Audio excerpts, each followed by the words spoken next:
Welcome, dear children, to today's session in physics. Today we are going to discuss Gauss's law. Gauss's law from that chapter, that is electric charges and fields. Okay.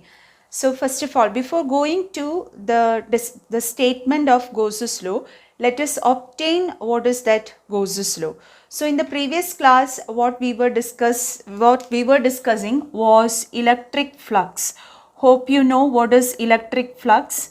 What is meant by electric flux? It is a physical quantity which is directly proportional to the number of field lines passing normally through a surface. We already discussed, and that is represented by the letter phi E, and that is equal to E dot A. This is what we discussed, and that is equal to EA cos theta. This we discussed. Okay, and previously we discussed continuous charge distribution also. Okay, now what we are going to do is we are going to just find what is the electric flux through a, suppose we have kept a sphere. You have a conducting sphere, and at the center of the conducting sphere you have a charge Q.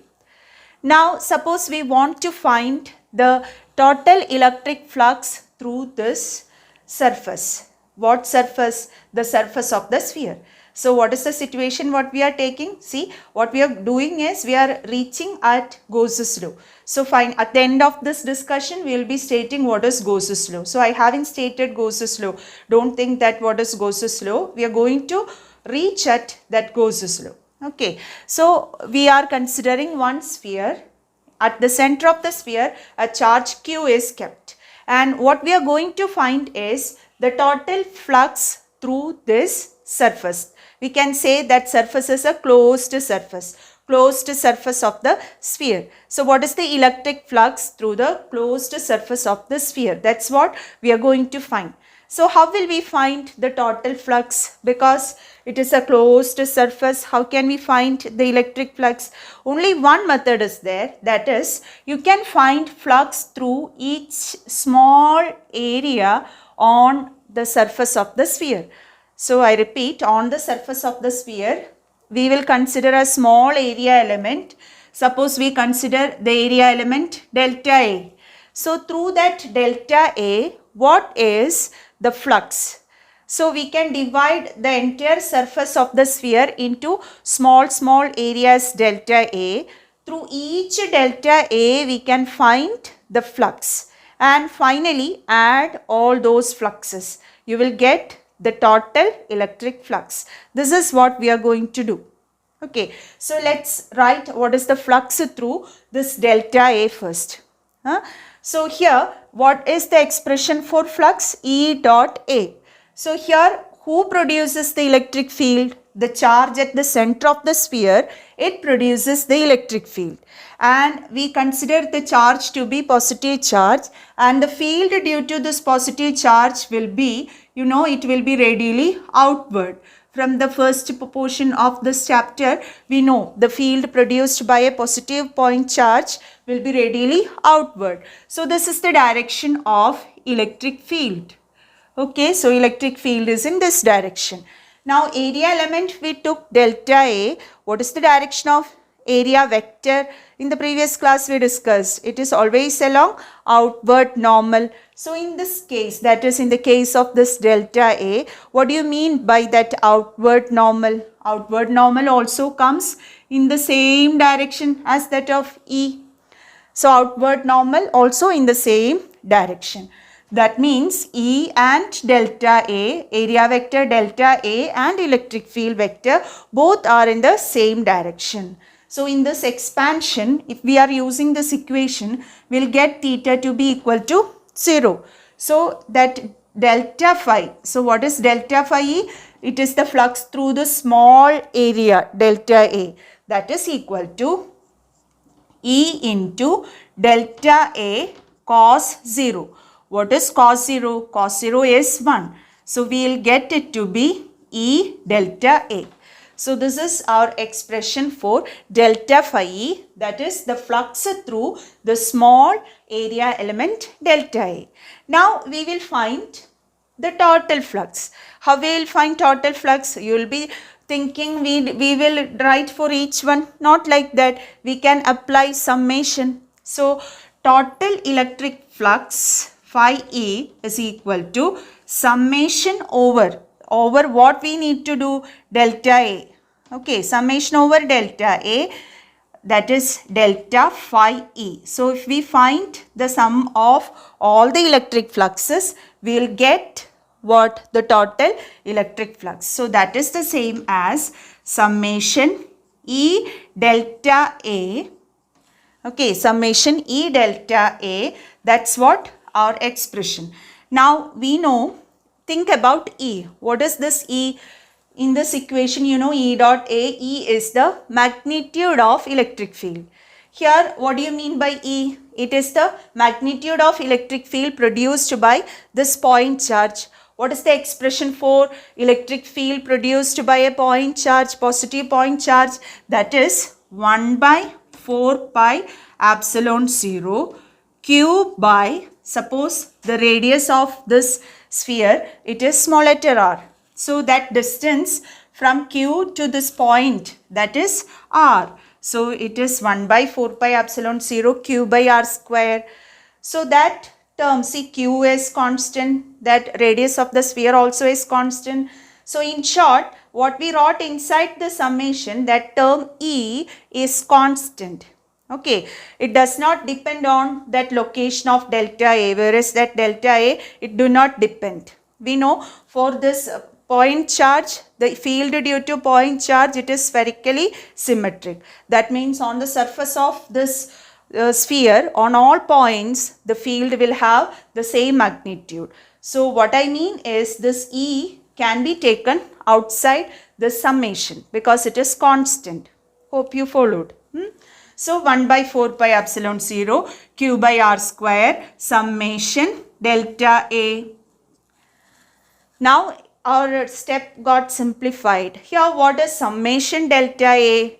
The sum of all those delta A's, isn't it? Now you can say, what is that summation delta A? We have considered a sphere. So summation delta A means what? The sum of all the areas means what? This total surface area of the sphere. It is the total surface area of the sphere. So here we can replace the summation delta A with what?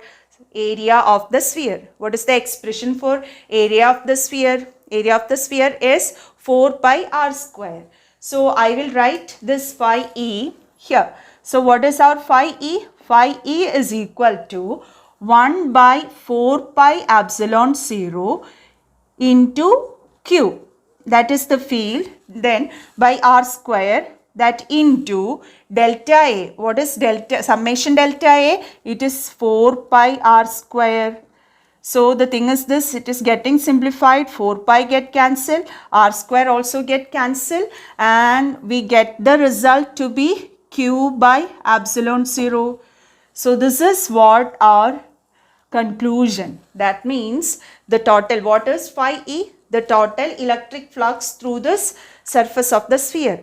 Okay, so total electric flux, we obtained it to be q by epsilon 0. What is this q actually?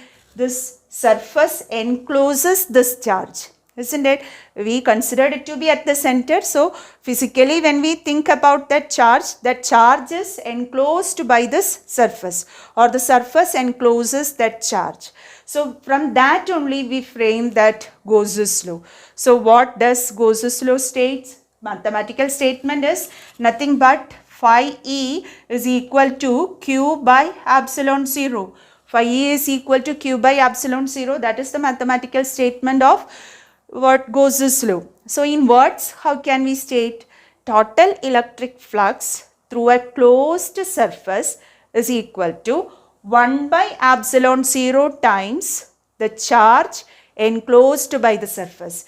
Means we will write this as q into 1 by epsilon 0, or 1 by epsilon 0 into q. So what is q? The charge enclosed by the surface. So 1 by epsilon 0 times the charge enclosed by the surface. That's what this total flux through this closed surface. So once again, the statement of Gauss's law. So Gauss's law states that total electric flux through a closed surface is equal to 1 by epsilon 0 times the charge enclosed by the surface. So that is what Gauss's law states. So now we will discuss one more part, that means how can we verify that Gauss's law. So many cases are there, one case given in the textbook that we will discuss. So what is the case with that verification? Verification means we'll just find the flux, then logically what it is, we will verify only that. So according to Gauss's law, the total flux through a closed surface is equal to Q by epsilon 0. This is what Gauss's law is. Now we consider a uniform electric field. We have a uniform electric field, and in that uniform electric field, a cylinder, okay, a cylindrical conductor is kept. So this cylindrical conductor is kept. So this is the cylindrical conductor. So that cylindrical conductor is kept in the uniform electric field. So what is meant by uniform electric field? You know, uniform electric field is characterized by this equidistant field lines, we know. So uniform electric field, it is E.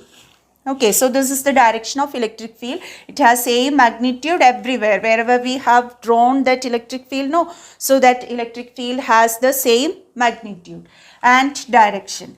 Now, we need to find the flux through the surface of the cylinder. So that's what we are going to do. So as per Gauss's law, what is Gauss's law? Phi E equal to Q by epsilon 0. So here, nothing is said about charge. No charge we have kept anywhere. By some means a uniform electric field is produced. Okay. So now charge is there inside the cylinder or outside the cylinder. No charge. Okay. So what will be, as per Gauss's law, what will be the total flux through this cylinder?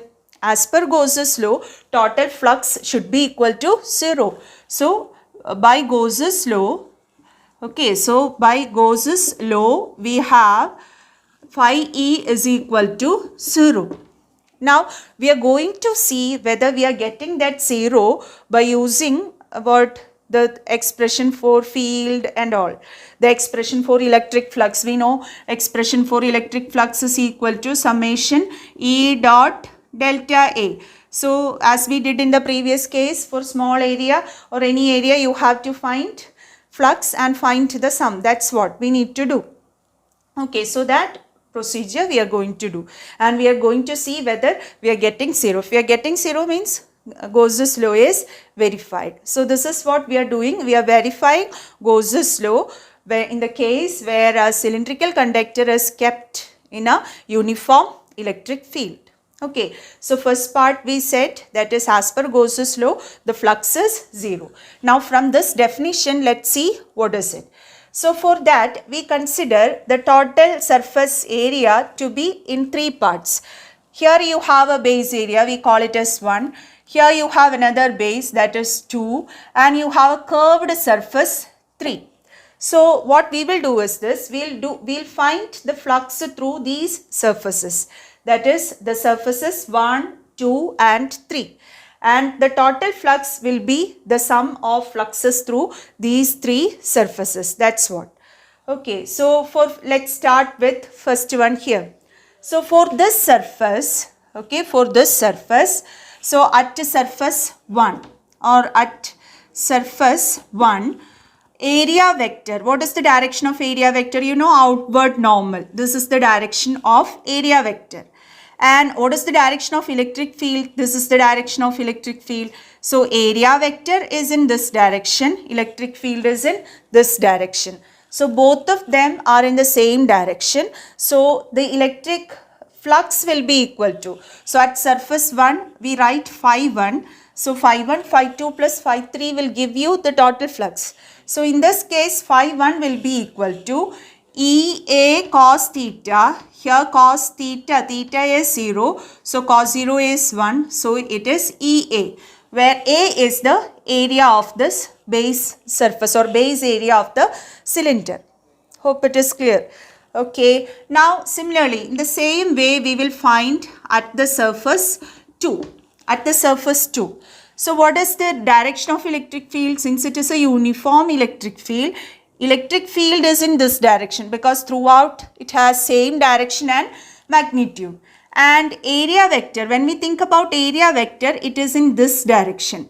A is in this direction and E is in this direction. So what about the directions? So here if theta was 0, on the second surface theta is equal to 180 degree. Angle theta is 180 degree on the surface.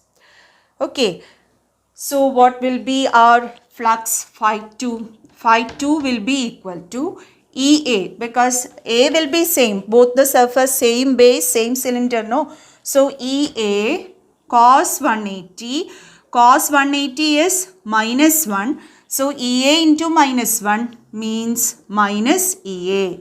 So flux through this surface, second surface, it is minus EA. Okay.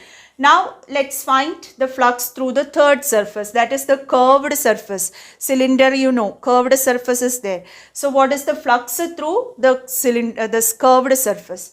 So through the curved surface, when we find the flux, suppose we consider this portion, there you just imagine area vector will be along outward normal, no? So in that, on that surface everywhere it will be along outward normal.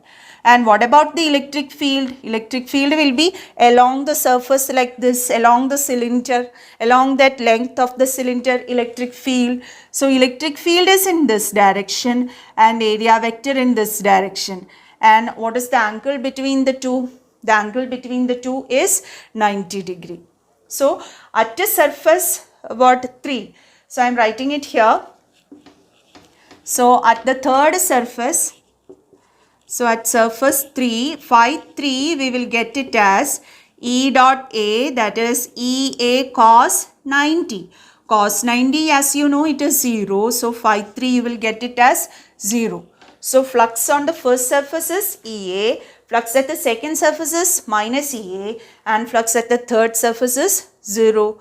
So what will be the total electric flux? So total flux, phi total is equal to, you can write phi 1 plus phi 2 plus phi 3. So it is EA minus EA plus 0, that is equal to 0. That's what Gauss's law gave earlier. We discussed what will be the result as per Gauss's law. So we got it to be 0. So by this step we have verified Gauss's law. So once again, what is the statement of Gauss's law? The total electric flux through a closed surface is equal to 1 by epsilon 0 times the total charge enclosed by the surface.